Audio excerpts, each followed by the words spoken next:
பிஸ்மில்லாஹிர்ரஹ்மானிர்ரஹீம். அன்பான சகோதர சகோதரிகளே, அஸ்ஸலாமு அலைக்கும் வரஹ்மத்துல்லாஹி வபரகாத்துஹு.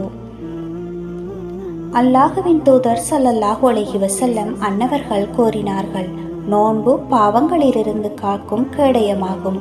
எனவே நோன்பாளி கெட்ட பேச்சுக்களை பேச வேண்டாம், முட்டாள்தனமான செயல்களில் ஈடுபட வேண்டாம். யாரேனும் அவருடன் சண்டைக்கு வந்தால் அல்லது ஏசினால், நான் நோன்பாளி என்று இருமுறை கூறட்டும். என் உயிர் எவன் கைவசம் இருக்கின்றதோ அந்த இறைவன் மீது ஆணையாக, நோன்பாளியின் வாயில் இருந்து வீசும் வாடை அல்லாஹுவின் இடத்தில் கஸ்தூரியை விட சிறந்ததாகும். மேலும் எனக்காக நோன்பாளி தம் உணவையும் பானத்தையும் இச்சையையும் விட்டு விடுகின்றார். நோன்பு எனக்கு மட்டுமே உரியது, அதற்கு நானே கூலி கொடுப்பேன். ஒரு நன்மை என்பது அது போன்று 10 மடங்குகளாகும் என்று அல்லாஹ் கூறுகின்றான். அறிவிப்பாளர் அபு ஹுரைரா ரலியல்லாஹு அன்ஹு. ஆதாரம் புகாரி. 1894வது ஹதீஸ். வஸ்ஸலாம்.